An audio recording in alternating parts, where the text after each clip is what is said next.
Mic खाली घ्या ना सगळे, खाली घ्या. You are trying to reach is currently not available. आपण ज्या नंबरवर कॉल करण्याचा प्रयत्न करत आहात तो आता अवेलेबलच नाही. त्यांचा मोबाईल नंबर आहे, आपल्या मुख्यमंत्र्यांचा नंबर आहे 993005 आणि 711 हा मुख्यमंत्र्यांचा नंबर आहे महाराष्ट्राच्या एकनाथ शिंदेचा. हे नॉट रिचेबल. कृषी मंत्री बीड जिल्ह्याचे त्यांचा एक नाव, कृषी मंत्री बिन पालकमंत्री तेच आहे.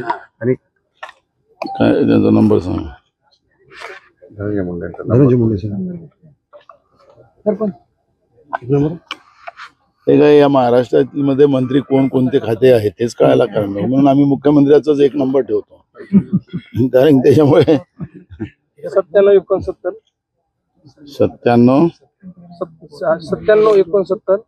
57 हा एक 98 50 77 77 दुसरा लावू. तो लावा. द्वारे कॉल केला गेलेला नंबर यावेळेस नेटवर्क कव्हरेज एरिया म्हणजे संपर्क क्षेत्राच्या बाहेर आहे. कृपया थोड्या वेळाने स्विच ऑफ. दुसरा नंबर सांग.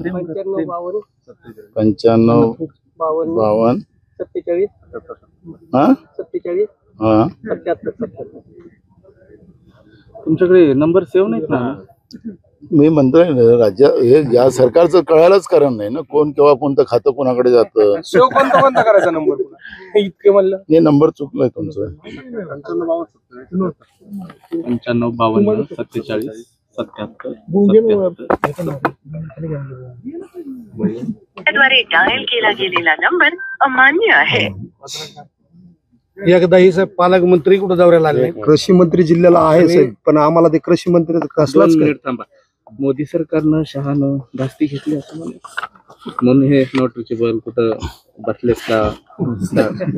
मला खरं तर मी तुम्हाला मी तेच सांगतो की खरं तर काँग्रेसला याच्यावरचं कुठलंही राजकारण करायचं नाही. मी आता मुख्यमंत्र्यांना फोन याच्यासाठी लावला, या कृषी मंत्र्यांना याच्यासाठी फोन लावला होता की, आणि ते योगाने इथले पालकमंत्री आहेत.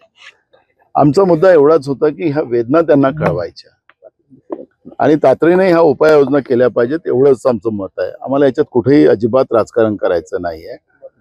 मी सातत्यानं गाडीमध्ये ट्राय करत होतो मुख्यमंत्र्यांना की एकदा सांगू किंवा मी इकडे दौऱ्यात आहे आणि आपण थोडं लक्ष घाला, इथं अशी परिस्थिती आहे, इतकी भयावह परिस्थिती आहे. बँका कर्ज द्यायला तयार नाहीत शेतकऱ्यांना.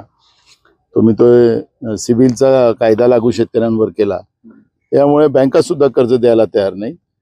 पुन्हा शेतकऱ्यांना सावकाराच्या दारात तुम्ही पाठवायला जे सुरुवात केलेली आहे ती चुकीची होणार. या सगळ्या वेदना आम्ही सांगतो. बियाणाचा प्रश्न अजून निर्माण झालेला, हंगाम सुरू होतीये, त्याचं बियाणामध्ये काळा बाजार मोठ्या प्रमाणात होत आहे, खतामध्ये काळा बाजार होत आहे. आणि ही सगळी जी परिस्थिती आहे की शेतकऱ्यांवरच काय तुम्ही ओढवताय, ही आमची त्याच्यातली भूमिका आहे. आणि काँग्रेस पक्षाला याच्यामध्ये अजिबात कुठलंही राजकारण करायचं नाही. आमची भूमिका शेतकऱ्याला न्याय मिळाला पाहिजे, लोकांना स्वच्छ पाणी पिण्याला मिळालं पाहिजे. टँकर माफिया तुम्ही तयार करू नका आणि जनतेची तिजोरी लुटू नका. जेवढा काही पैसा खर्च केला जाईल तो पैसा लोकांच्या उपयोगी ठरला पाहिजे, ही भूमिका काँग्रेस पक्षाची आहे. आणि त्या